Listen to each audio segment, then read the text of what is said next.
Good. I'll call this meeting to order and we'll start with the pledge.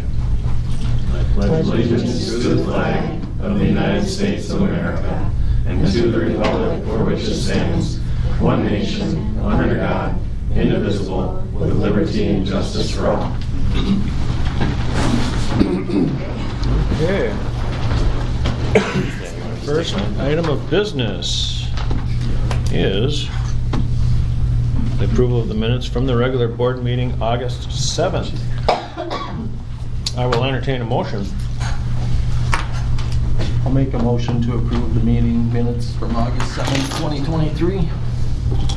Do I hear a second? One second. It's been properly moved and seconded to approve the minutes of the board meeting August 7th, 2023. All in favor signify by saying aye. Aye. All opposed? Motion passes. The next item of business is the approval of the minutes of our special board meeting August 28th. I'll entertain a motion. I move to approve. I'll second. It's been properly moved and seconded to approve the minutes of the special board meeting August 28th. All in favor signify by saying aye. Aye. All opposed? Motion passes. Next item of business are the minutes of the annual meeting, which do not need approval, just a review. So, duly reviewed.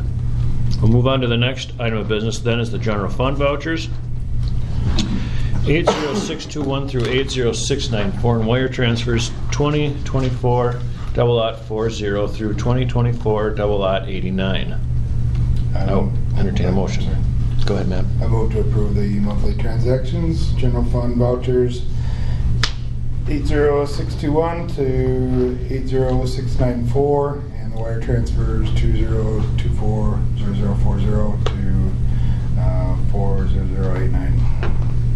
Second. And properly moved and seconded to approve the general fund vouchers as read. All in favor signify by saying aye.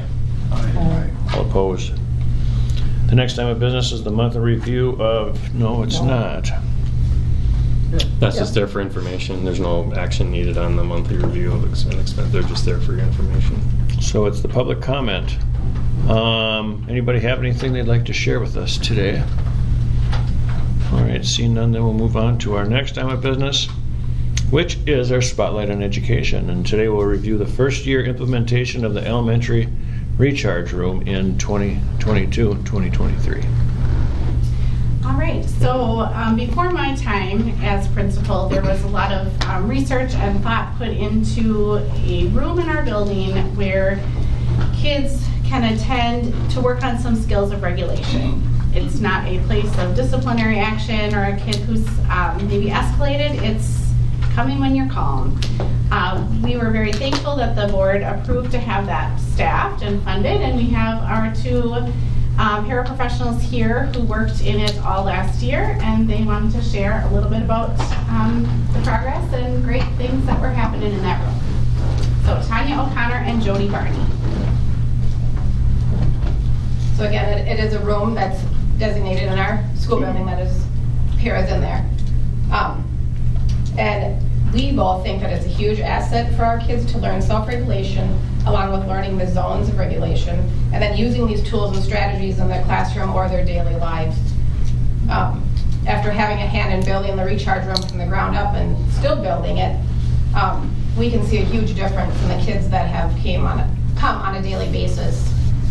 As far as coming in and knowing the routine, they come in, take their timer, and they get 2 fidgets to sit calmly for 5 minutes. Within a few months, the kids were coming in and grabbing their timer, sitting for 5 minutes without using those tools. So that's huge for them just to sit calmly and listen to the music. And there may be up to 4 or 5 other kids in the room at that same exact time. So that's huge for these kids to come in and be able to self-regulate like that. What else did I have? The power of building a connection to build trusting relationships with our kids is also important. So we build that connection, get to know that child, they trust us, and then we can build upon their tools in our toolbox and teach them the strategies that they need to develop and improve. And we did run off some data sheets of how many kids did attend in there last year, either scheduled or unscheduled. Some of those unscheduled kiddos ended up becoming scheduled kiddos. Yeah, I think it's great benefit. It helps to teach these kiddos self-regulation. It gives them a space that they can come to kind of, calm their bodies and take a breather from the day, because there's a lot going on during the days. I appreciated being able to be part of that room and to start it and to give these kids that opportunity and that space.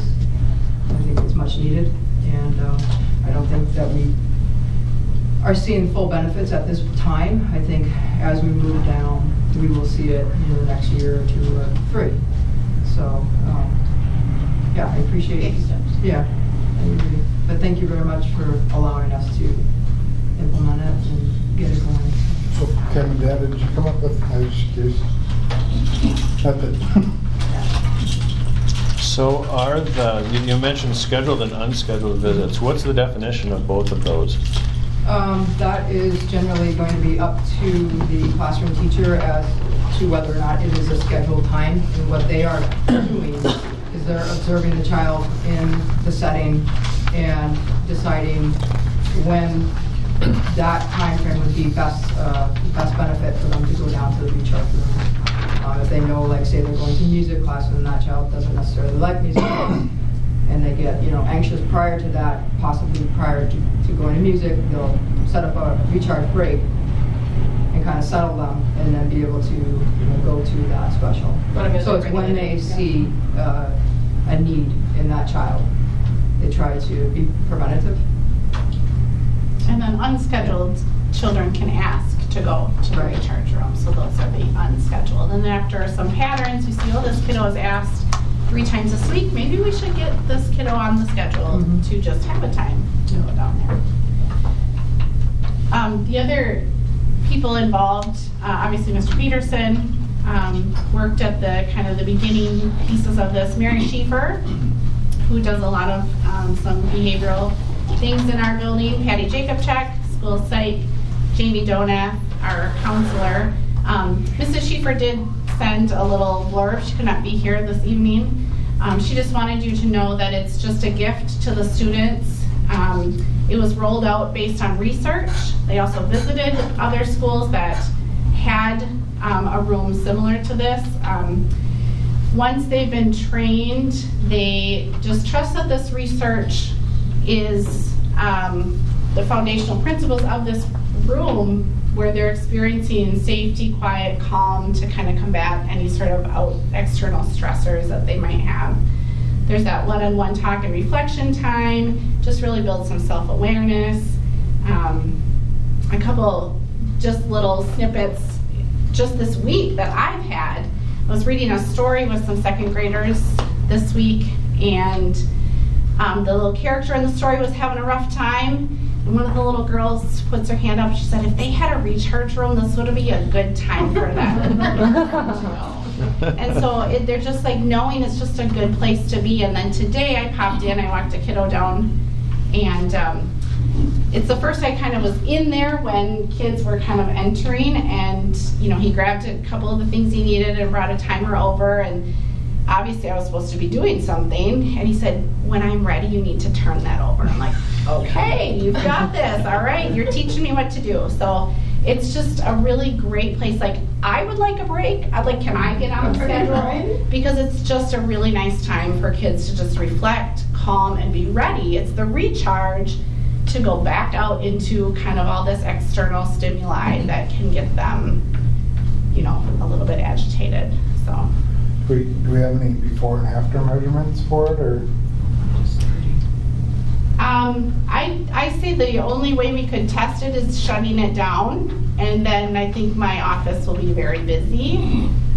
So we're not obviously going to do that. So we really don't have a set. We can take our information from this past year and kind of see our current information and do some comparison, but our baseline is the data in front of you at this point. So you've seen a lot less office visits, is what you're saying, or? I don't know. I mean, I have. That'd be one thing. Yeah, we could go back and look my last year there versus last year, and yeah. It'd be tough. There's a lot of other variables involved though too, with all the new teachers we had in the building last year and a new principal, so that would be hard to apples to apples on that one, but that's a great, it's a great question. Well, I think the other thing you could look at is persistence. Are the students persisting? Are they meeting, like not even test scores, but are they achieving their milestones and continuing to move forward with this as an intervention? Not even, because what you're counting here is you're counting the number of visits, not necessarily like the student achievement that goes with having this type of a resource, which is ultimately what we want, is the high student achievement. Right, yeah, this is just the data 1 year. collected of, wow, a lot of kids Yeah. use this room. Yeah. So, Yeah. A question I had, so when we talk about scheduled and unscheduled, how is the decision made as far as when you say, okay, we're going to have this student have a scheduled break as part of their day? We've noticed that they would benefit at 9:45 or 1:30 every day. Who makes that decision? Their classroom teacher or the case manager, and we kind of collaborate together. Mhm. Mrs. Donut, too. Mrs. Donut, Yeah, it's a team decision, Yes. right? Yeah, Yeah. yeah, that's, Yeah. yeah. And unscheduled I'm on the kids. parent side of that, and you also talk to the parents too, and I know that by experience that they typically talk to the parents and ask them if they think that's a good idea too. And I have a kiddo that used it for a little while, but yeah.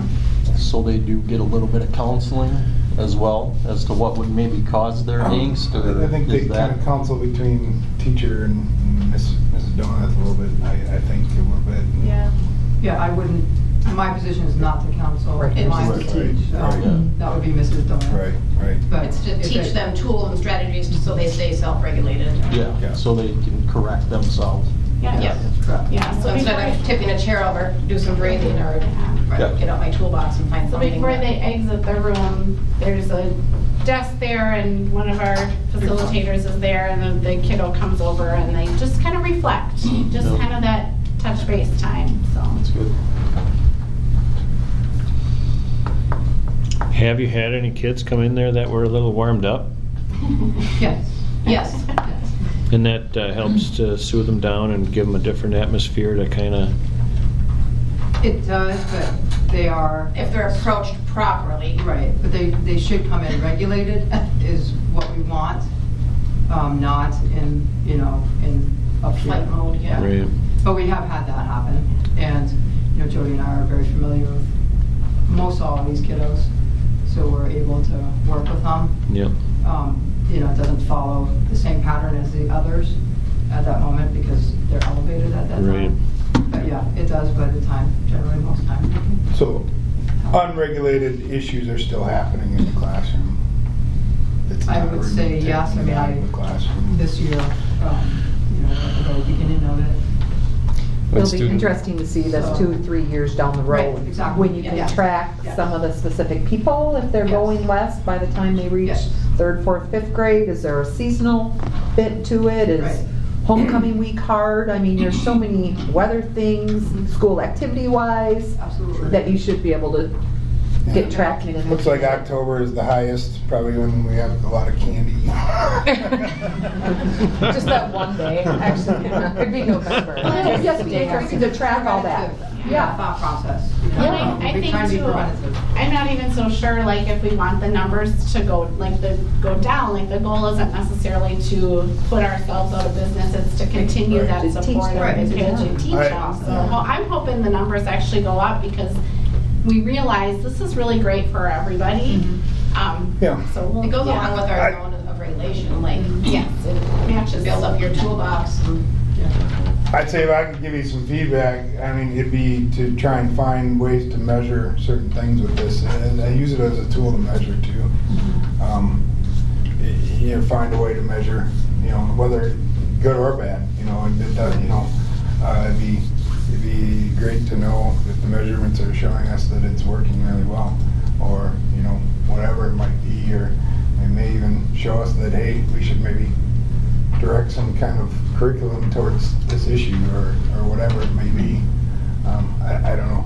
I think that this is geared more toward like the socially emotional because there's always outside precipitators or whatever that affect each child differently. So this month may be high, this month may be low. So it's just a room for them to come in and Right. help,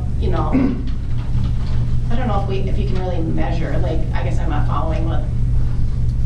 what that means. I think we could, we try to look at data like, numbers maybe. It would be hard to quantify too. We'd have to be creative of how we did that, but, ways to quantify students' ability to stay in the classroom, stay regulated, and, some, discipline data could maybe be, but there's a kind of a weak connection there necessarily, but I think what somebody asked before, that was a big point at the beginning, was the decision was that, this is not a place for a student to go who's angry or out of regulation, or that's not, those issues still go to, maybe the principal or, other places. This is meant to be a more of a preventative, preventative place. And I think the team really did a great job of sticking true to that philosophy. And I think too, back when some of the school visits were done, it was good because we benefited from seeing other schools, both what they did, but also some of the things they did that we said, well, we don't want to do it that way. We want to, we don't want it to be that, and I really give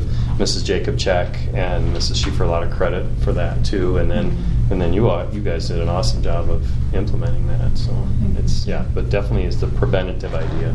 And the students that visit aren't all kiddos that we would be considered like kids that are escalating, or we have kids who maybe are just withdrawn at times, and they've been benefiting from having this time. So it isn't necessarily a behavior. It actually really isn't. If we tracked all the kids, a behavior thing. It's just that internal self-regulation of just being able to navigate their little world successfully. So I kind of wish we had some of the classroom teachers in the elementary here because I think, bouncing off what you said about finding some way of measuring this, and the only reason we would like to measure something is to know, how effective it is. And from the teacher's point of view, what type of a tool is this in their toolbox to be able to see that a kid's not engaging, or see that a kid needs a little bit of time, where they can take that child and place them in this room and have them come back with their batteries full, ready to learn. I mean, there's got to be something that they could speak to about the program too, unless you guys kind of know that already. I don't know. Prior to them coming to the the teacher is supposed to try their calm corner and use that first, and if that's not helping them, they come to us. Well, sounds like we're on the right track. I hope we don't feel like grilling you. I'm just curious. And we do a lot of pre-reflection and reflection. That reflection piece I think is very important, and it helps that we're so small. And Tanya and I are key in on our students at Clear Lake, so we know them quite well. So we can pre-reflect or work on skills that they may need later, I think the first year sounds wonderful. Yeah. I'm excited to see where it goes. I think, my kids enjoyed it. And I think you will learn what to measure the longer it goes on, and what teachers can give you. Consistency and routine is key for our kiddos. Because last year I was in the morning, this year I'm in the afternoon. They come in, the ones that were still in there, and they're like, where's so-and-so and where's so-and-so? Well, our schedule's a little different this year. So. I'm just curious, you say you're still growing with it, and I was just curious, do you have other ideas come through for this year, or that's different than last? Or? Not so much, just consistency. Just keep building on those tools and zones of regulation. Okay. They can tell you, when I'm in the red zone, I do this, or I was feeling like this at recess. So they'll work through that process, and then they can tell us the tools. But now the next step is to get them, when they're in that moment, to pull that tool out and use it to recognize that, hey, I'm feeling red right now, I should really. So in the high school, we've got the 7 Habits curriculum. Is there a curriculum that would support what you're doing with that at all in the elementary school? Me too, last year, and we were trained on this as a full staff, paraprofessionals, certified staff, on what's called the Zones of Regulation. It's a resource. So if your students have talked about different colored zones, there's 4 different colored zones. All the zones are acceptable to be in. It's just what you do in that zone that can sometimes we need to maybe rethink our actions if we're, like, let's say in a red zone. So yes, we are pairing that more, and we had a committee that met monthly to kind of roll that out in pieces to the staff and to the paras. So we're going to be continuing with that. It's a common language, so pre-K to 6th grade is all using the same kind of language when they're talking about what's going on with them. So it's been helpful to all be on the same page. Okay. Well, before we move on, as the school year goes on, I just have one last question. As the school year goes on, do you find more and more faculty just kind of hanging out, trying to get in the room? So yes. Thank you very much, you guys, for the effort you put into that room. Thanks for caring for our kids. Thank you very much. Yeah, appreciate Very, it. very proud of these ladies. And this year, Becky Fowkes actually is doing one of the half days, and Tanya's back out into the classroom. So it's Becky Fowkes and Jody, and they're just top notch. They've been trained and continually inspire us to do better for our kids. So I thank them very, very much. Right on. All right. Well, if you guys want to sneak out, you feel welcome to. We're going to move on to our board business. Thank you for coming. Thank you. Yeah. Thank you. The next item of business is consideration or approval of administrative rule for support staff work hours. Okay, so some background here. So there's an attachment here that has I guess the sort of the resolution that I would put forward to the board to consider and adopt. So we have a number of support staff, paraprofessionals, mainly in the special ed department, that have contracted work hours that say 6.75 hours or 6.88 hours. A lot of them with 6.88. So why such odd hours? So this goes back to many years ago. The 6.75 was kind of a standard hourly contract for support staff. It was below the threshold for healthcare benefits. And so that was, we just had a number of staff that were considered not quite full-time at that level. After the Affordable Care Act happened in 2009-10,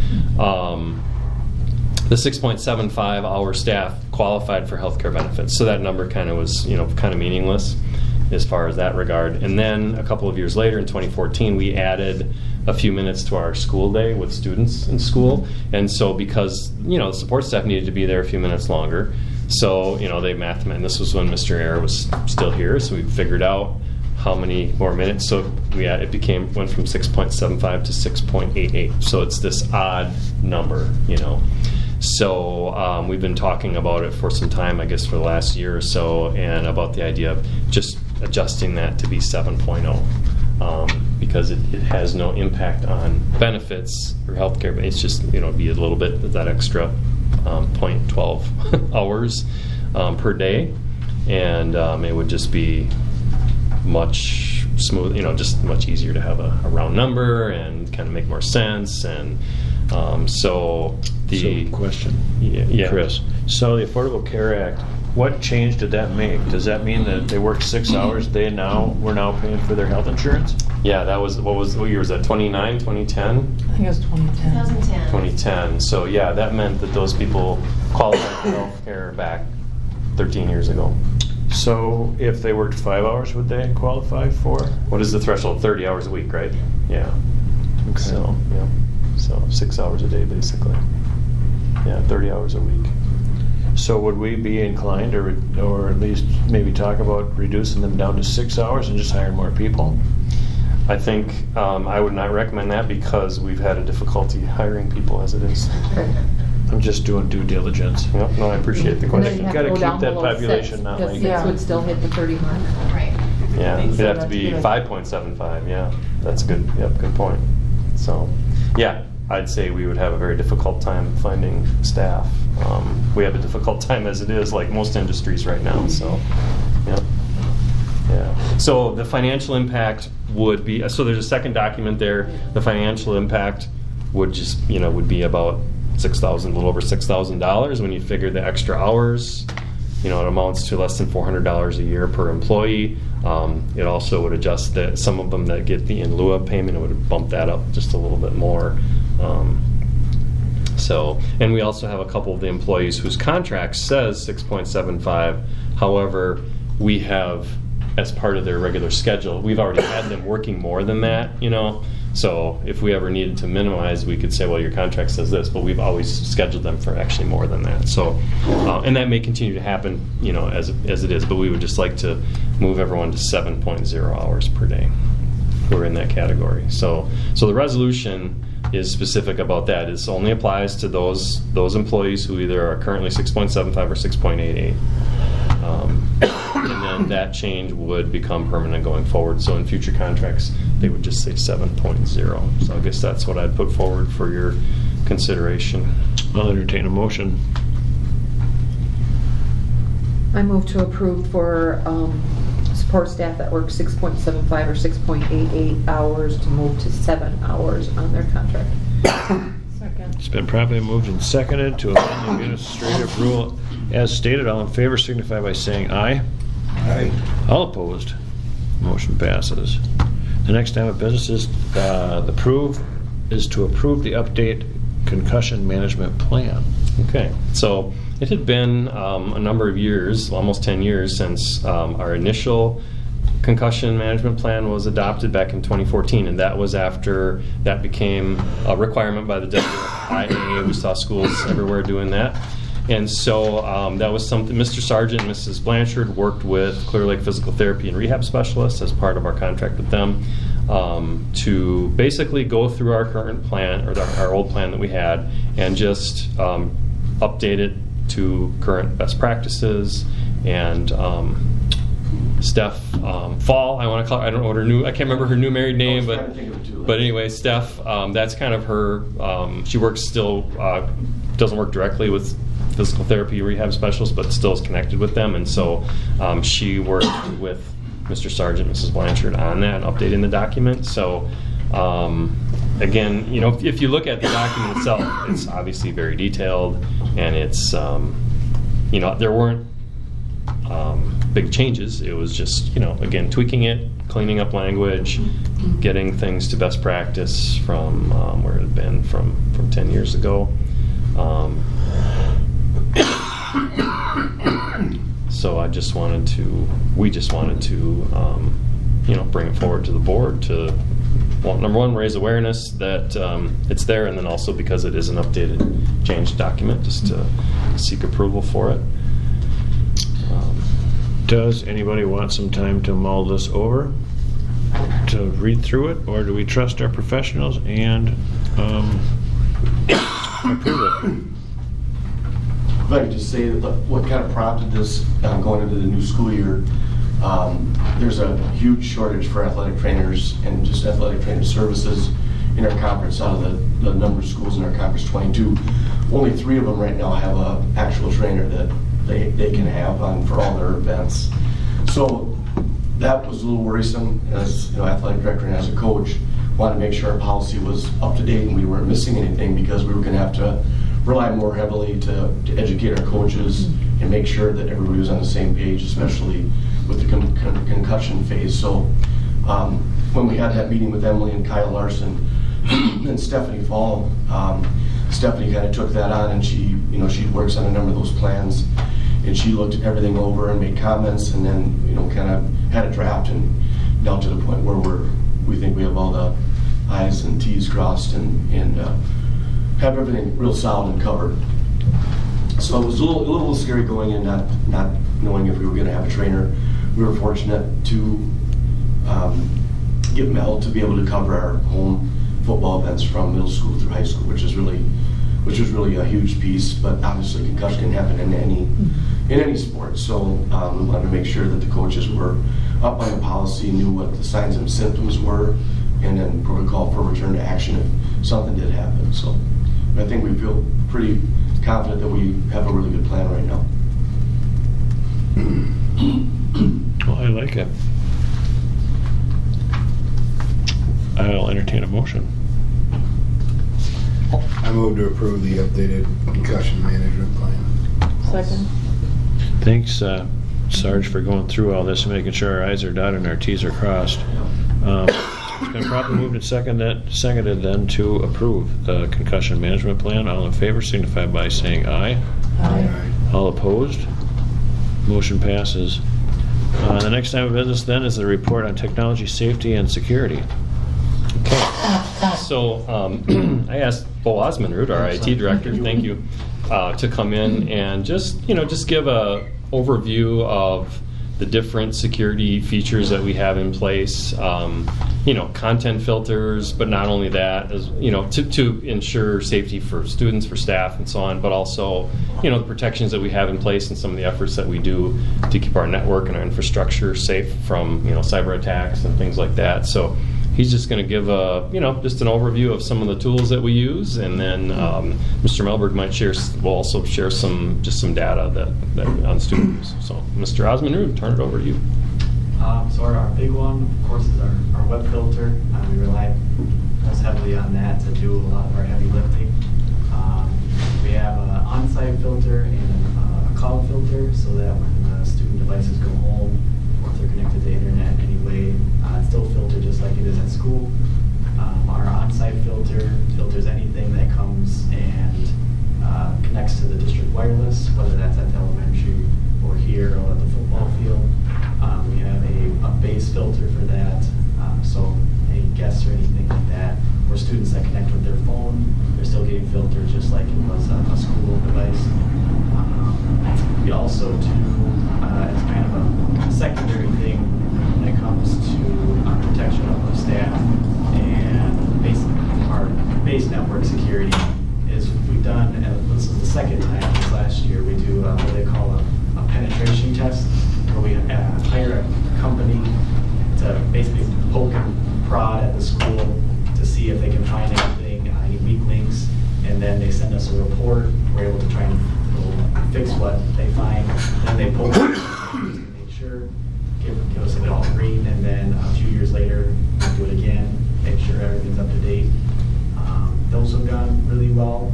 We've had pretty good scores in the past, and I hope that we continue to have good scores in the future. This year, we're also open to re-implement. We had it a few years ago. It's called a phishing campaign, where you hire another company, and then you fake fish your staff without telling them about it at first, just so that you can see who's clicking on links, and then you can send them some videos on like what to look for, what to watch out for. But at least in the past, our staff have been really good about go forward and say, does this look legitimate? And a lot of times it's not, and they're really good about just deleting it right away. And so that's been going really well as well. But, Mr. Melberg has. I can share kind of on a student end as far as our smooth wall filter works. So the top of the sheet that I'm handing you, this is a weekly report that I get from Smooth Wall. I think Bo and I both get this report every Sunday night. It gives you an idea. All of those are all just different categories that it is watching out for when our students are on our devices. And so that'll give you an idea in the last 7 days and the last 12 months. I pulled this specific report from June, so that you can see kind of an entire school year if you look at the 12 months. So those are the number of incidences that occurred that were level 3 or higher. Anything level 3 or higher is when Bo and I are contacted, typically through email from this company. That gives us a screenshot of what took place, and then obviously we'll have the name of the student there as well. So I hope that you look at 282 devices in this building. So if you're looking at all those different categories, a number of those categories are at 0. We had 0 incidences at a level 3 or higher. In total, approximately about 100 different incidences that were at a 3 or higher. The bottom half, I just put one of those risk categories on there just so you can kind of see, and I apologize, it got to be small print, but it gives you every one of these categories: bullying and violence, general risk, grooming, offensive user, all the way down, has one of these charts that I can look at, and it tells us what is a level 1 through 5, and it also tells us what Smooth Wall does with each one of these categories. So some of the categories at level 1 and 2, they're just making note that there's a potential risk if these events continue to occur, and as they get more serious, then that's when we get contacted, up to and including a phone call. And to my knowledge, well, we've never gotten to a level 5 on anything where we've received a phone call at this point. Correct. What's the definition of an oversharer? You know what, I could tell you. Give me 1 second. The one I didn't choose to put on I there. know what my definition is, but I'm not sure that. Might be bulk emails. It could be. people in an email. Our system catches that. So this is a couple of years ago. I might Things be may- over. This is Yeah, last you June. would. So I'm 22, just 23 saying school year. About a personal experience. A couple of years ago, things may have changed since then. My son told me he could get around the school stuff by creating a private VPN or something like that. Things like that, is that still in play, those kind of issues, or? What a VPN does is it encrypts all traffic from the device that it's installed on to wherever you're going. Mostly we have trouble with phones because we cannot control what a phone has. All we can do is filter what the traffic is. So if someone has, and there again, so at that point, a VPN, they use what we call ports. Maybe like exits on highway. So our smooth wall, which is also what you would call an edge device or a firewall, we are able to block ports. So what we do on the smooth wall side is we also block any known VPN ports, which is why like our when guests come in that use a VPN have such trouble connecting, is because we're blocking that from the edge. That way, even if something was inside, it can't get back out because it can't use that exit through that. There are ones out there that are very sophisticated that we just have to keep on top of.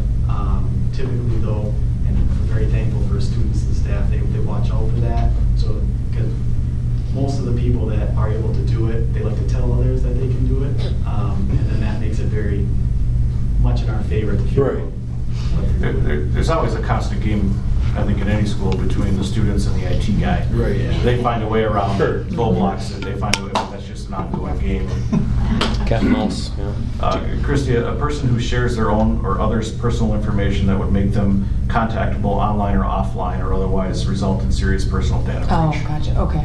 So it's really sharing personal Yeah. contact, okay. And that portion of smooth wall, which is, I think, is it called Signal still, Brian, or is it called Monitor now? I think it's Signal still. At least that's what the email comes through. That monitors keystrokes. Mhm. So if we've had a few where they'll type it into the search bar and then erase it before they actually hit enter.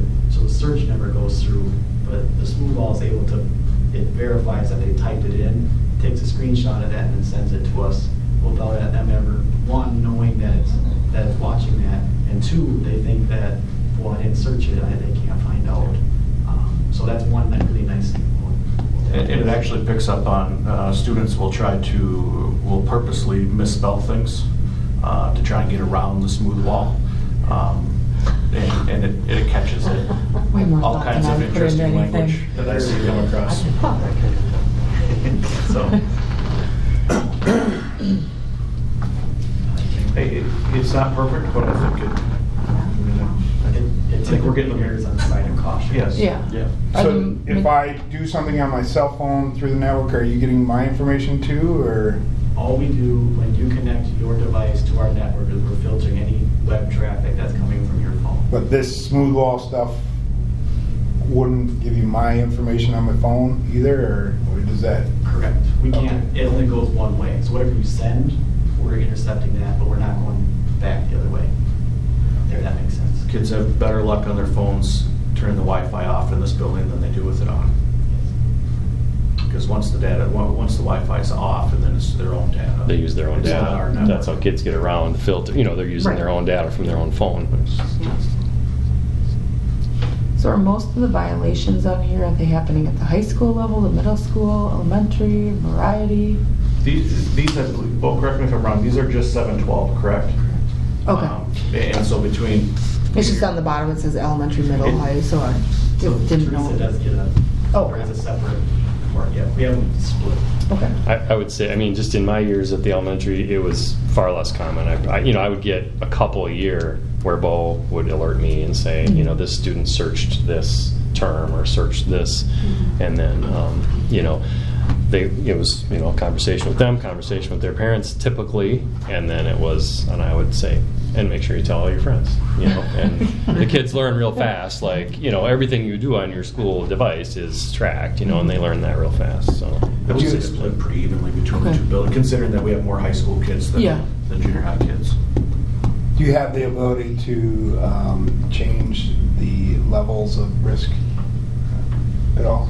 So that they're more sensitive, or Typically, for this, we can adjust when we're notified. School Board's recommendation is 3 and above. We can crank that up to 4 if we notice a lot of false positives, which we have not typically noticed a lot of false positives on that. The 1s and 2s are typically, they fall into that category where it's like, yeah, I was just being a little overly sensitive. The school ball was being a little overly sensitive. But 3 and up. 3 is very, your typical person typing in something they should.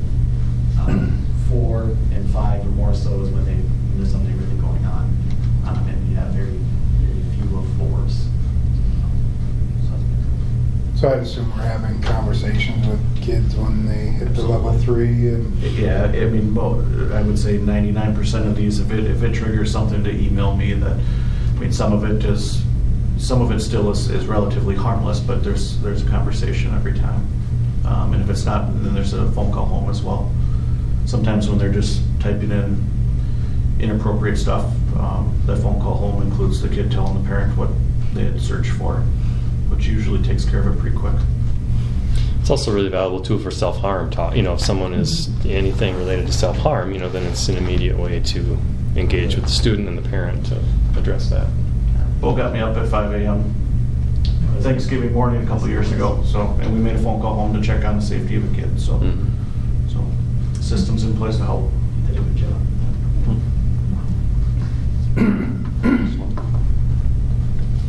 Actually, we were kind of, when we look at the year's data, I was kind of impressed with the low number. We consider how many kids every day, 188 days. It was. And not just our network. This is when they're at home. Yeah, this speaks well to our kids, and I think the education Mrs. Myers here, that we do with the kids when we give them the Chromebooks, and then all the way through elementary about safety and appropriate use and that responsible use policy. I think it helps.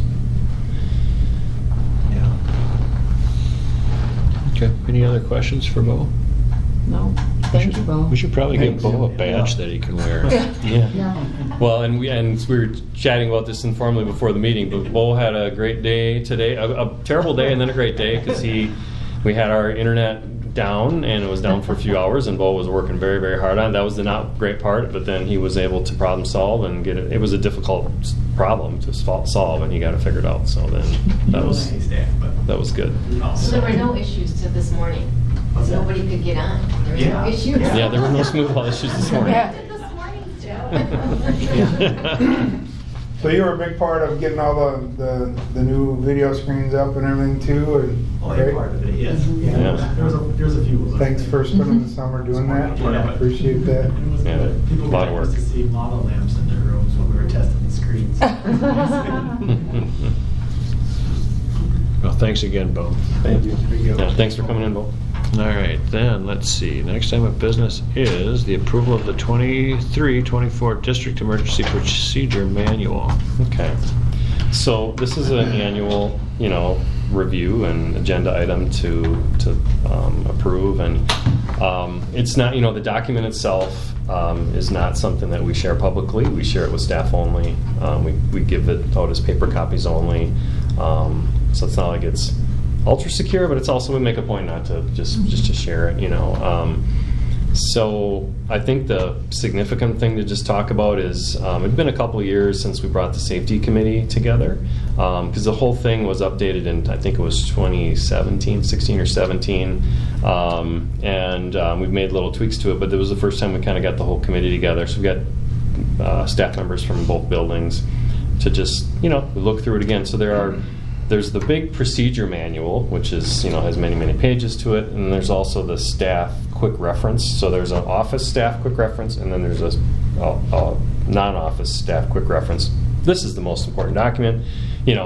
Okay, there is a severe weather situation. Okay, there's, you pull out, and it's 5 bullet points, like what are the things I need to make sure I do? Or, there's a call over the PA for a hold. Okay, what are the things I need to make sure that I do? Or I'm the administrator and I need to call a hold. It just, so you don't have to think about it. It's a script right there. What do you want to make sure that you say, so you're not, if you're a little flustered, you're not forgetting to say something. So, and then the biggest thing that we had the committee just look through everything to just tweak it and say, hey, is there anything that's out of date or anything that doesn't really reflect what we do? And we fixed a few minor things there. But really the biggest thing we looked at was our reunification plan. So this would be if we had a situation where we actually had to evacuate the students and staff out of a school building and go to a location in town, which we have designated, but I'm not going to mention. And if we go to that location, just, and we can't go back to the school, then how do we reunify kids with families? We have to have a procedure in place for the families to show up and, get connected back with their kids and sign them out appropriately to be able to take them home. So we've gotten some advice from our local police chief, Tim Strobush, who I want to thank for, his partnership. I mean, he's always been just an excellent partner for us at school in so many ways, but certainly with safety issues. But just look for some ways to streamline and simplify our process a little bit, and I feel like we did that. And so both principals, when we had our back to school meetings, they reviewed some of the high points about the quick reference sheets in the handbook. So the quick reference sheets is your quick what to do. Your handbook is where to go look for the deeper procedures. So everybody has a folder that they have at the ready. So if there's a fire drill, tornado drill, they grab that folder and their roster, and those are the things they walk out the door with out of their classroom, and then that gives them everything they need to know right there. And then we also, the other part is drilling and practicing. So these first few weeks of school in both buildings, we'll run our drills. We do a fall and a spring severe weather drill, and we do fire drills monthly when the weather allows it. We do, we do a hold drill, things like that. So we do not do lockdown drills. I think where things are at nowadays, we talked about this last year, research would indicate that the benefits is outweighed by probably the trauma that it induces in kids more so, particularly in the youngest ones, but really in all kids. But we talk through those procedures with the staff and with the students. We do a hold drill. We do a hold drill. We don't do a lockdown drill. Yeah, we do a hold drill, not a lockdown. So hold in place simply means, that would be there's a medical emergency in the hallway. We just want no hall traffic, or if we have the drug dogs come through, we say hold, and then they do their thing. And so it just means hold in place, no hall traffic, keep teaching as usual. So. Intruder, is that would be a lockdown. Yeah, if we had an intruder, that would be we'd call that. That's what we call lockdown. That's the phrase we'd use for that. Yeah. I'd want to run out. Yeah. Well, and that's part of the procedures. Yeah, the term we use is lockdown, but it's they have the staff members have the authority to act in the best interest of their kids and themselves. And if the situation dictates that the smartest, safest thing to do is run out of the building, they have the authority to do that. Sure. Yep. Have we, so I know some rooms weren't able to lock down. Have we corrected that problem? Yes. Yeah. Like the double doors. Yep, Yeah. they weren't. We just didn't have the inside door latched, and after we talked last year, Yep. those are That's all it now was, latched, yeah. so you can't pull those open. And what happens in Wisconsin weather? I mean, we have more winter Mhm. days than nice days. What happens when it's really icky out? Yeah. Well, and that's the worst case scenario if we're forced to evacuate and it's 10 below. But if it's a life-threatening situation inside the building and we got to do it, we just say, well, it's going to be cold and we got to get to where we got to get. I just think that's worth talking about, Yeah. because that Yep, it is is. a chance And Yep. we here. have, Yeah. the staff that's here every day, Tom, Bo, and Nick, or Mr. Crawford, that all have their bus license. I mean, in a situation like that, we're Yeah. sending them immediately to get buses too, Yep. so. Yeah. Yeah. When do notifications go out to parents that something's going on in that severity? If we were to have, if we were to have something where we had to evacuate people, like a bomb threat, any of the incidents could trigger that. If we had severe weather, we've had a situation where it was severe weather and it was like 3:15 and we had to hold the buses and hold kids here. So we sent a school messenger out. That was many years ago, to let parents know, like, hey, we're keeping the kids in the building until the storm warning passes, you know. And some unhappy parents, you know. So I guess any of the, you know, situations, depending on the could trigger a school messenger call. Obviously, if we had to evacuate kids, you know, we're letting parents know, and you know, then, you know, where to reunify, where to go, things like that. And you know, we talk through those kind of tabletop situations, and we know that, you know, things can get chaotic pretty fast, but it's good to have tools like that school messenger tool, because you can use that from offsite anywhere, you know, which is good. So is it in the script somewhere, Chris, to do that? What do you mean by that? Like, If something happens and there's something crazy going on, Yeah. where in the script is it to let the parents know? At what point? Yeah, I wouldn't say there's like a black and white rule where we say if this happens, it's more like, I guess, our judgment of knowing, like, hey, we need to make sure we notify parents That's where your about this. incident commander comes in. Is that, you three can do school messengers? Who can do that? More than that. Yeah, like all the administrators and most of the secretaries have access to it. Yeah. I think the thing, and I think we noticed this with something that happened at the elementary years ago, where somebody was in the playground, Mhm. that they kept all the kids inside. Mhm. With kids with cell phones now, word gets out so Yeah. fast. Yeah. And so I think That parent communication is Was- important there. Yeah. that was important, maybe a little faster than that happened back then. Yeah. But yeah, I mean, that's just the new era where Yeah. kids can call home Yep. instantly and say something that's going on at school. Yeah. Hopefully their phone ain't in their locker and they're running to get that when there's an Yeah. intruder shooting. Yeah. You know, Right. It's, Yeah. So, good. So I guess I just think the most important thing is the takeaway is just that, you know, we had a good meeting, talked through the process as a team, and just it's good because, yeah, conversations like this with the whole team, you know, you start bouncing off, and what about this? What about this? Does this still make sense? So good conversations. I move to approve the 23-24 District Emergency Procedure Manual. I'll second it. It's been properly moved and seconded to approve the District Emergency Procedures Manual. All in favor signify by saying aye. All opposed. Motion passes. Next item of business is the approval of adoption of updated records retention schedule. Okay, so this one is one of those things that's just kind of a bureaucratic thing that so we've had the records retention schedule for public schools was published by DPI in 2010, and we adopted that back then. Mm-hmm. So they did an updated one in 2023, and I guess, so the school one was very comprehensive, pretty much every kind of record that a school could produce. There are also record schedules for like state agencies or say universities or other state or general, local, I should say local political entities for records that they have to do. So there was crossover. So let's say the local or the state general records schedule said one thing and the DPI one said another thing. What they tried to do is they say eliminate the spots where they cross or conflict with each other.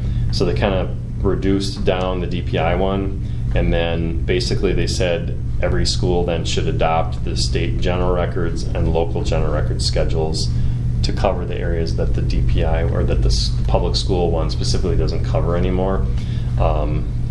So it's kind of a lot, I will say, mumbo jumbo to say we're going to continue. Just keeps us in compliance to say it's the rules for what records we have to keep and for how long. You know, so certain things you don't have to keep for 7 years or 5 years or 10 years or forever or whatever. And so it's just the rules for what governs that. So I just put I just attached for your interest to see the 23 public school one, just to see how detailed it is and just all the different records that are created, and some of them you keep forever. So like 1 week out of the year, you guys go through this list and say, yep, we've got, let's see,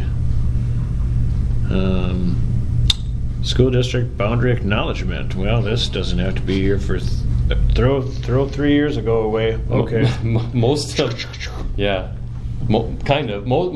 the stuff is student records, so the biggest thing is like, so in each office we'll have boxes, it's like, okay, here's the class of 2018, and you keep it and you kind of mark it like, okay, in 2025 we can destroy Throw these it away. records, it's 7 years old or whatever. So most of our records are student records that we're concerned with. Well, I know, I'm sorry. Yeah, Lori, sorry. Yeah, all our board records, all our financial records, all our tax records. Yeah, no, Payroll, sorry. yeah. Yeah, payroll stuff. So do you go in that box of 2018 and take There's out more the? than one box. Well, do you go into that closet with the So 2018 stuff? when we put them away, we say, this is the year, you can destroy it this summer, whatever summer that is 7 years from now. But do you go in there and say, okay, we got to get rid of our behavioral records out of those boxes? Do you go That's not- fishing? I don't do that one, but the financial stuff I do, yes. Yeah, and we do. Yeah, like Mona kind of is on that, and Kristen, and I don't know if Kristen or Heather over here. Was you worried about yours, or? They go in order. I'm thinking I should adopt something like this so I can kind of contain my mom and her record keeping and memory. No, I'm just kidding. So what I'm asking, or what we need to do is, so the 2023 public school district record schedule automatically replaces the 2010 one. So we don't have to take any action there, but what we are supposed to do is adopt the general record schedules for the state and the local general records. So I put in a suggested language for the motion to try to be helpful. It took a long time. I've listened to a few presentations on this, and anyway, to kind of get it squared away in my head, it doesn't really change much of what our practice is going to be really at all, but it was just something that we need to be on record as doing. Who would like to make that motion? Go ahead, Matt. I move to approve the state general records schedules and the local general records schedules. In Do it. addition to continuing the general record schedule for public school districts dated 2023. Second. It's been properly moved and seconded. As read, all in favor signify by saying aye. Aye. All opposed? Motion passes. Okay, thank you. All right, now we're going to move on to another.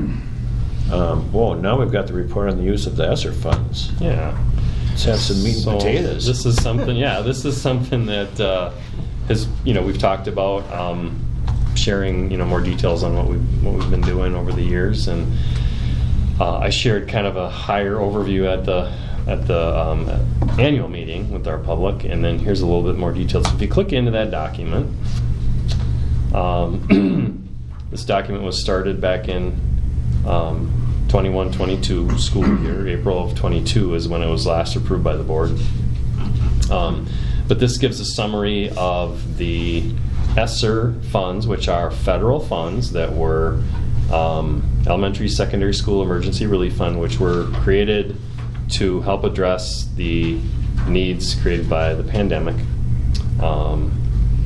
Needs for safety and health and educational, educational remediation. So there were three phases of it. They call it ESSER 1, or the CARES Act, ESSER 2, and ESSER 3. So just an overview. ESSER 1 and ESSER 2 are done and spent in Clear Lake. ESSER 2, I believe we could have been spending up until this summer, but we had that spent down.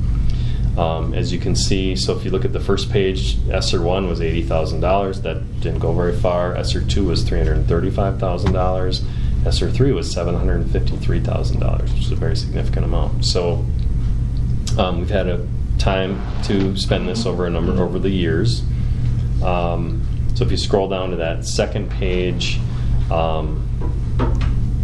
there are different categories under each that if you're going to spend the money, you gotta basically attach it to one of those categories.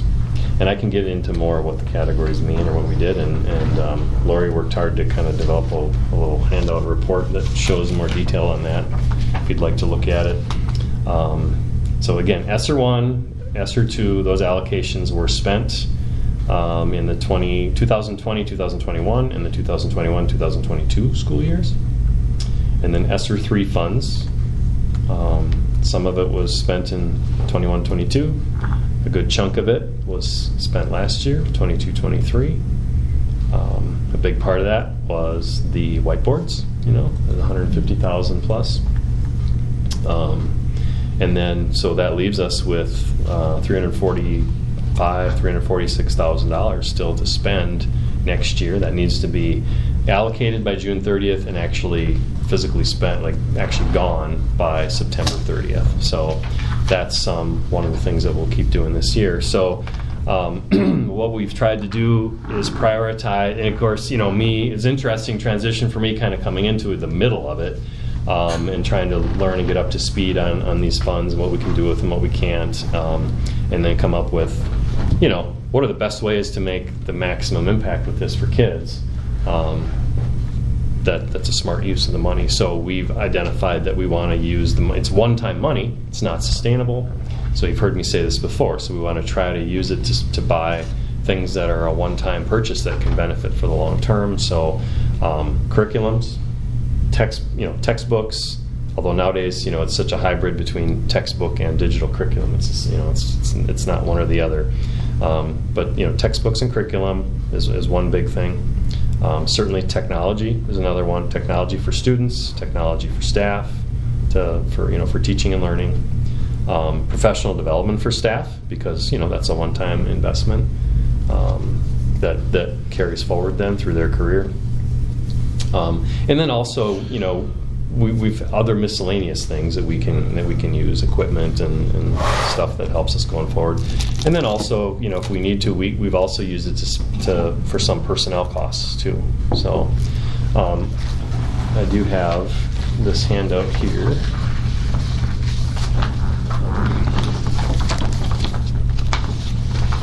And you know what? There should be enough for. Do you have your copy, Lori, in front of you? I have a copy in front of me. Okay. Yeah. Otherwise, I think I made enough for you too. So I didn't think to make one for you because you put it together. But I already see it. Here's one for Lori if she needs it. Or yeah, Marcy wants one.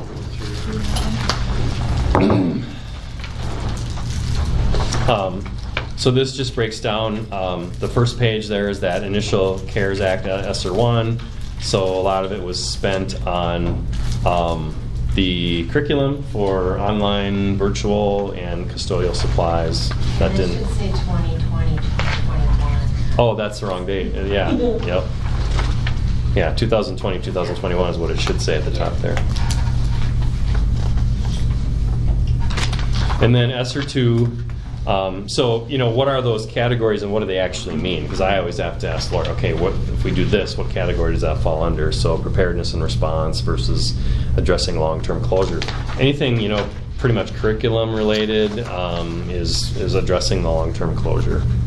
But you can see in ESSER 2 things like, we had hired an additional food service employee to help with, we had to package the food differently to give out to the kids. We got the scanners to use ID cards, so it was touchless. We added for 1 year, we had an extra route to lessen the crowds on the buses. Hand sanitizers, plexiglass, bleachers to spread people out outside more. We paid for our audit because, remember, we have a single federal audit. Because we get this extra money from the federal, we've had to have a single audit. So you might remember we updated all the controls at the high school here. That was the big HVAC expense a couple of years ago. Updated them from pneumatic to the new, digital modern controls. That was a big thing. So Edgenuity, again, that's the online virtual curriculum that we've used. So you can just kind of see how ESSER 2 was used more specifically. Any questions on 1 and 2? Look at 3 similar categories. It's just like the third phase of how it rolled out. So again, that's got to be spent by June or allocated by June of 24. So a lot of money, 3 years to spend it. At some point, is Edgenuity going away? Will we stop using them? Yeah. I don't think so. Okay. No, because now, we have students who continue to use virtual, and it's really a nice tool that we have for, not COVID related or Yeah. pandemic related, but to meet the needs of students. And we've had, families who moved in from other districts who've been virtual and they want to continue virtually, or family situations or mental health issues, and so parents, they want to try virtual, and it's a nice tool to have that. So that'll be something to build into our budget. I was just gonna say, after some of this we after. have to build into an actual Yep. budget. Yep.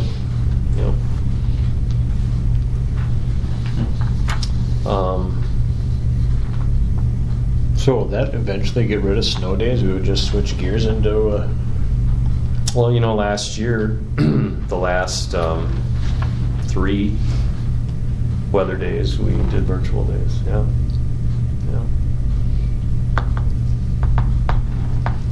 We've been kind of late adopters of that, but I think push came to shove last year. We found that we kind of it made sense to do it more so than coming back till June 10th or whatever.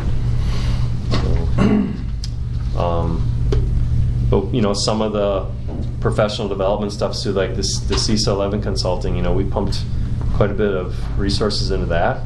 That's something that I would like to continue to look at. Maybe not to the high extent that we have, but I think investing in our staff is something that historically I think we could do more of, and I think that's a good investment. So again, that needs to be figured into the regular budget more. The PLC conference. I don't think that's something we want to stop doing. Are we going to send as many people all the time in the future? Probably not. But that's something that we have to be able to pay for out of our regular budget down the road. But as we get more and more people going to it, I think the need will be a little bit less too. Obviously, the big purchase of the interactive boards, that's a huge one-time purchase. Principals are working on this year, looking at new curriculums for reading ELA in elementary school. That's kind of like your big ticket curriculum purchase in a school district, is that ELA curriculum for elementary students. I mean, that's typically your most expensive purchase that you make for curriculum. So we're looking at that. Summer school costs, some of that out of there. Some of the extra things that we've, where we've had some of that extra support, things we purchased, like 7 Mindsets, buying the curriculum and the training that went with it. So again, it was an interesting time for me to transition into this when we're in the middle of this process. There's a lot, good learning curve, and give again a ton of credit to Mrs. Karnick for being that bridge and that transition for me coming in, and knowing all those accounting in and outs of how we do all this. So thank you to Lori. sure is kind of fun to be on the opposite side of the COVID thing. Remember when that first came, how somber our meetings were? Yeah. And that fear of the unknown, and just what is this going to bring, or what's it going to mean, and Yeah. All right, well, thank you for that report on the ESSER funds. Chris, anyone have any other questions or any comments they want to make? All right, then we're going to move on to the update of the track refurbishment project. Okay, so the short report is it's done. So they were in last week. They came, and the striping crew came. So the rubber got put down a few weeks. I don't know, I'm losing track of time now. It's a blur in August because of how busy it was. But they came and laid down the rubber coating, and it was those days. I mean, one of the days they were out there was that 112-degree heat index day, and so they had to slow down a little bit. It took them a little longer than they expected to protect their employees. But then they had to sit for a while and cure, and then they came and striped it last week. I think they showed up on Thursday. They finished up sometime Saturday, and so it's good to go on it tonight. It's basically done now, or it is done. Not basically, it is done. So that was a heck of a thing to kind of slam into our summer at a breakneck pace here. Really, how big a project it was to get it done this summer was a pretty good feat. So. Obviously, the contractors were out there doing it, but I give credit to Tom and his crew for how they, also just had to work around that or manage with it, the little ancillary things that come off of it. So, and thanks to our athletic staff who found ways to work around it too. It's been a little challenge, how dry it's been. They haven't been able to water as much out there as they would normally be doing right now because of the track work. So you're going to notice, around the edge of the field is, they've been putting water on it now as soon as we can. It's still green, but it's dry out there. So trying to keep that thing growing. So that's basically it's done. So that's good. Yeah. Next item of business then will be the update on the strategic plan implementation efforts. Oh, we missed one. No, district website. Update on new district website. Yeah. So this is just another kind of exciting thing that has been ongoing for a number of months. But our website just had the same look for a number of years, and so we contract with CMS for schools, and they, manage the look of websites, design of websites, and so, they had basically approached us about a year ago saying it's time to update your website. I think our old design was kind of outdated, and they weren't really going to support it much anymore. So it will launch Wednesday at 2 o'clock. So the old one is still what's out there, but Wednesday at 2 o'clock is when they're telling us it should make the official switch over. So Mrs. Meyer has been working very hard on that in the background with the actual, they give her this template and program, and she has, she's going in there and then, updating the content, and it was, meetings with the admin team, but mostly a lot of, it's kind of helping give Marcy direction, and she was just been doing a lot of work on that in the background here, and ensuring that things that are on our current website don't get missed. They get carried over to the new website. We tried to reorganize and kind of weed things down a little bit better so that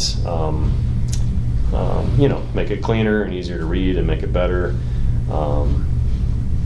So I don't have any comments, Marcy, that you wanted to share just and it's fingers crossed, and also really, we've kind of been maintaining two here for the last month because with the start of the school, updating forms on the old one, but yet getting everything ready for the new one. So I did share a link in there, and I don't know if it let you in or not. It looks like you did. I like it. So it's not public yet, but it's there to look at and preview, and it'll go live Wednesday at 2, I guess. So so I'm sure there'll be some glitches or things that people. So we'll be watching for that and getting feedback. So. All right. And sorry. In part of that is we've talked about the strategic planning process, the Cultivating Our Future Vision Element Study Team. That website is in there too. So that'll be now prominently. They can go in and they can click in and they'll be able to see that data and the history of the event and all the work that was done last spring. And so there's a link on there that takes you to the strategic plan, but it's not the finished graphic that Wendy is working on with me and with the team, with the best. It's just the thing that I put in the into the annual meeting document, but that'll be a work in progress too to get that final nice graphic kind of plan on a page done in there too. But the other information's there. Right. Sorry. Thanks, Marcy, for all the work that you put into that.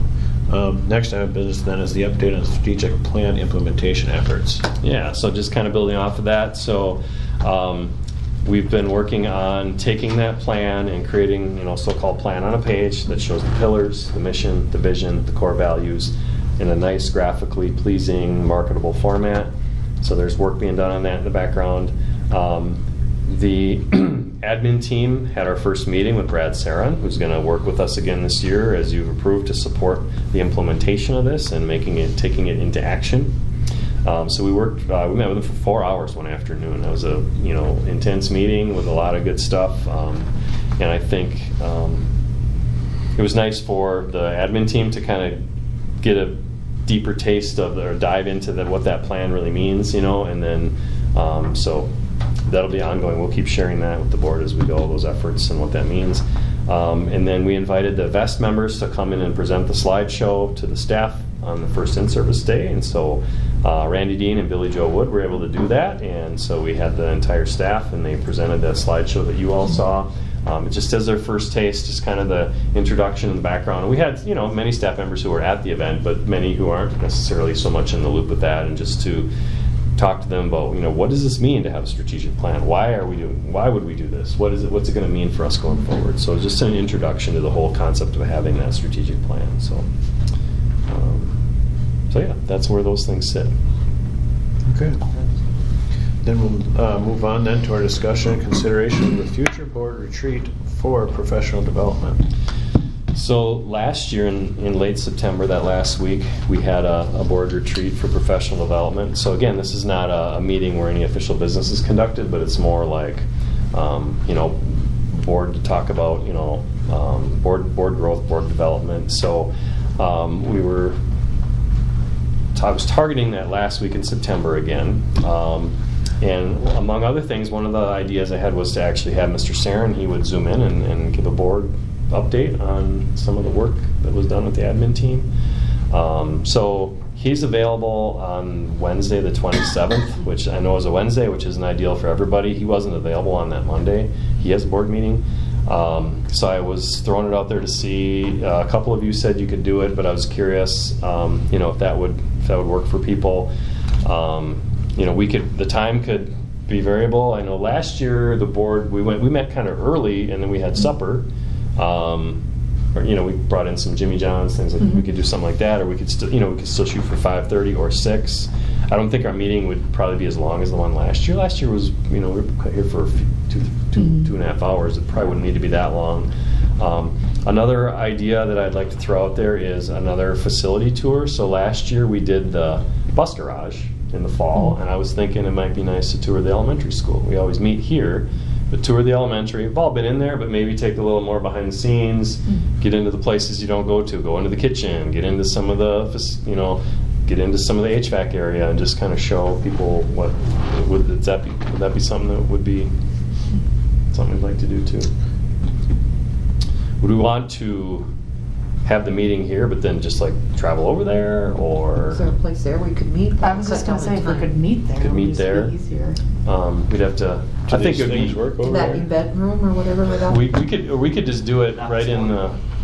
We could just do it in the library. And I'm just thinking of Zoom, but we'd set the Zoom up there easily, just as easily as here. So we could tentatively meet in the library over there, and then we could do the tour as part of the. We could go partway through and then get up and take a walking break and. I would say as early as there we adult can after chairs in work there? schedule. There are. Alright. There are. Yes. So are we still? They are wooden though. They're not as soft as these, but. Are we still talking about the 27th? Is that what we're thinking? The redirect room, you mean? Can we all meet we'll there? meet in there. Oh, yeah, the calming. What's that? We'll go to the calming The room. recharge room. Yeah. Yeah. I would like to propose that we don't do it on a Wednesday night. Yeah. Is there another week we can target and try to get it Could on try. a Wednesday night? Yeah. I wanted to do that Monday. With your guys' schedule. Well, I can make Pretty it work too, flexible. but I mean, it's going to Yeah. be pressing on my. Yeah, and I know you've got Family. church activities going, and other people do too. I wanted the Monday, but Brad just couldn't do it on the Monday, so I could ask I him. think it's hard with sports and everything, so. Yeah, the week. Whatever, let's see where. I know the week Oh, yeah. before. Sports good. Yeah, the week before won't work. I'll be at the WASDA fall conference later in that week. Could we do it the first week in October? Sure, you could shoot for that. Do like the second? We're like the second week of December. You're not busy? Just throwing it out there. If we Harvest do. Are we going snow tubing then, Greg? The Monday the 2nd, there is a community event going on at. Oh. It's going to be held at First Lutheran, but it's Polk County is coming in to have like a listening session or an informational session about substance abuse in Polk County, and so it's a community. Oh, what happened here?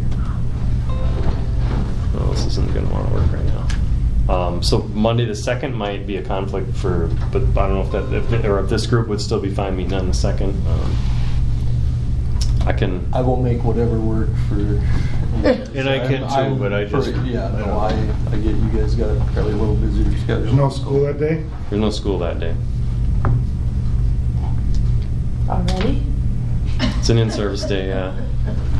Do you Monday want to after check with? homecoming. Do you want to just check with Mr. Serum? I can check with And Brad just and throw some dates see out? if he's got some other dates around there. Yeah.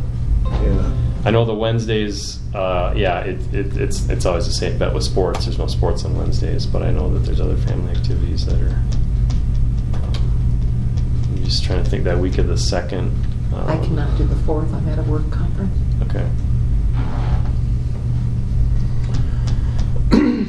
I'm flexible because I do think it's valuable and important, but, and if it's just a one-time thing, but,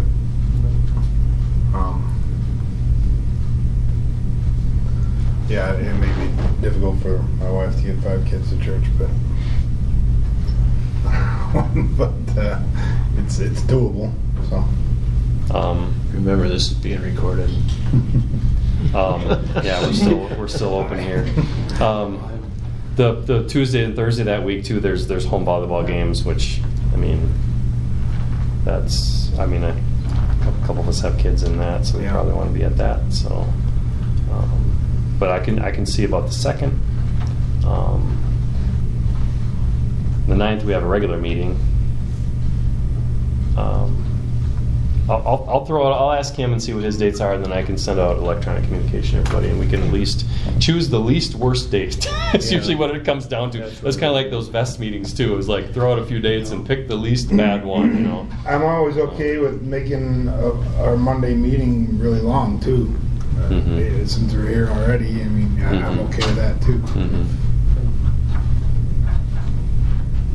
Or we could have one of the 15-minute actual board meetings and then just have it that night. Yeah. So, well, and again, we don't have to Yeah, have the let's answer go ahead. tonight, but I can try to get some more dates from him. So. All right. But as far as contents of it, so we'd like to have him zoom in. Like to take a tour of the elementary. Okay. Yep, that sounds good. Okay. It probably wouldn't be bad to review our online education things that we can watch too, just a review for people that we can log in and do our Mm-hmm. seminars and things like Yeah. that too. What the resources are, like what's Yeah. available to us. Right. Yep. Yeah, good point.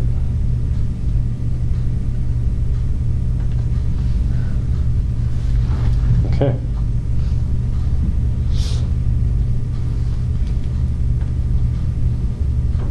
All right, so then the next item of business is our board policy updates and approvals, and we've got a number of second readings. Yeah, they're all second. So does anybody have anything that they would like to pull out of one of these and discuss before we adopt them? Well, can we have that one? 8450. Yeah, there was one with questions. 8450 was the one. Yep, we had a little discussion about control of casual contact communicable diseases was one. Yep. And I think that one was the one where we didn't really want to give control up to some other entity to tell us how we're supposed to do something. So, Chris, maybe you can shed a little bit more light on what we were discussing then, and then share the answer that you got back from our legal counsel. So I think it's right in that first paragraph, Yep. right? Yep. So in order to protect the health safety of students, district personnel, community at large, the board shall follow all state statutes and health department regulations that pertain to immunization and other means for controlling casual contact diseases. And the suggestion was to say shall follow all state statutes and shall, how we want to word that, highly consider health department regulations, or consider health department regulations, or what word we want to add or how we want to phrase that. And I did reach out to our Neola representative, and he basically said that's your choice. I did also reach out to our attorney to ask the question, hey, did he feel that they would expose us to some sort of legal liability or legal risk, and he did not feel like it was a big concern to do such a thing. So I guess you guys can tell me. I like the word consideration. Yeah, and shall consider health department regulations. The board shall follow all state statutes and consider health department regulations. Yep, that sounds Just good. add the word consider. Okay. So nice. Is that- I feel like that aligns with how we actually handled COVID.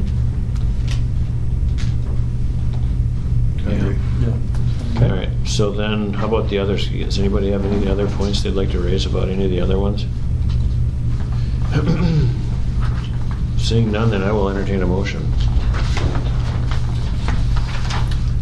Yeah, we can just make we can just approve as listed all the policies.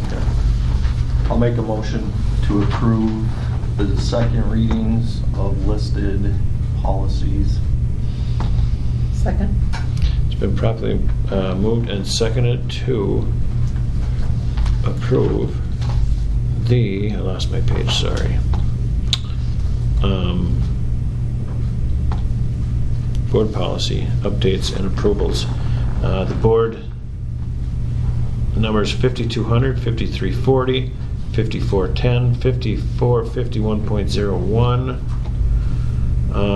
5517, 8450, 8600, 8800, 8802, with the amendment or the change that we're going to make on 8450, which was to X out shall Add in. and add in consider. Consider before health department. Health department. So still shall before the state statutes, but consider before the health department. All those in favor signify by saying aye. Aye. All opposed? Motion passes. All right, that brings us to our superintendent notes. Okay. So Mr. Christopher Peterson. Just real quick recap. So, since we last met, we had in-service, very successful, very busy. We balanced it all between, staff trainings, meetings, and some work time mixed in there too. We used to only have 2 in-service days. Now we have 3, and it seems like they're just as full or more full than ever, even though we get that extra day, thank goodness.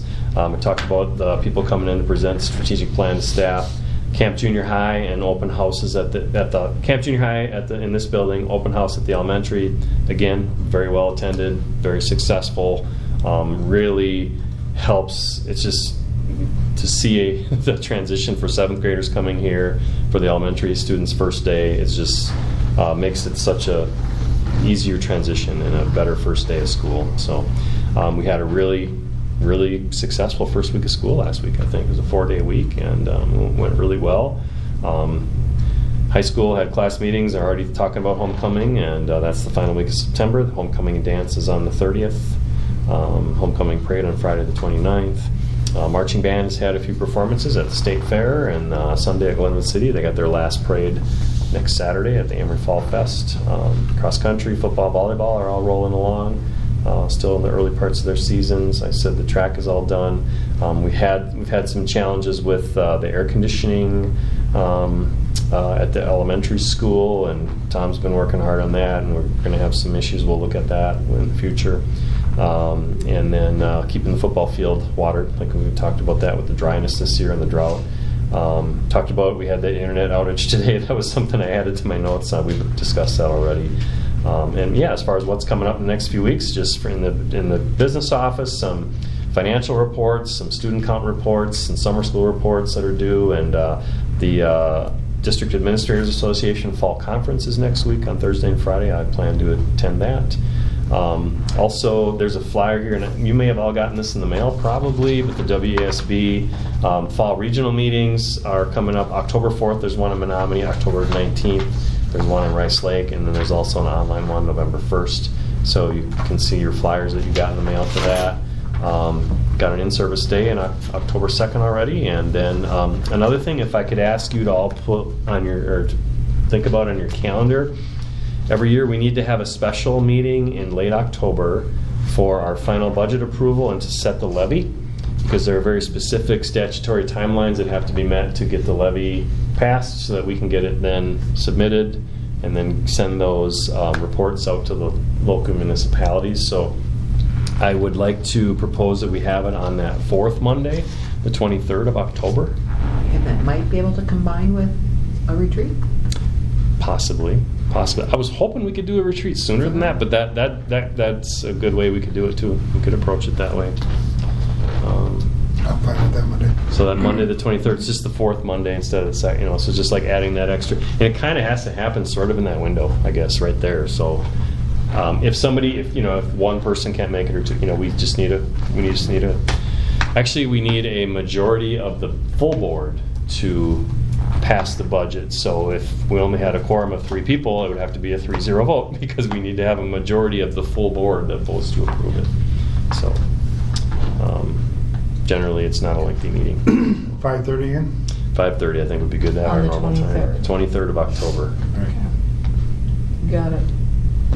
So, okay. That's all I've got. That's enough. Yeah. Next item of business is future agenda items. Does anybody have anything they'd like to put on the agenda? I just had a question with sport lunches. Did Yes. they have a small hiccup with? We did the other day, and yeah, apologize for that. Joy sent out an email to all the kids involved, and yeah, it happened on Thursday, I believe. And so there was probably a dozen kids who signed up for sport lunch, and we can't quite figure out. They used a Google form, and it went through, and something Got some happened. rumblings. Yep. Yep. And I said, I'll ask. Yeah, and so Joy sent out an email to those kids and apologized. It was a technical glitch of some kind. I don't know what happened. The kids didn't put in their requests, and somehow it didn't come through on the form when they went to make the lunches, and then later that night or the next day, there they are. So, and the timestamp had it early, and we still cannot figure out what happened. So, yeah, that was unfortunate. All right. I will entertain a motion. I'll make a motion to adjourn. Second. It's been properly moved and seconded that we adjourn. All in favor signify by saying aye. Aye. All opposed? Motion passes. We are adjourned.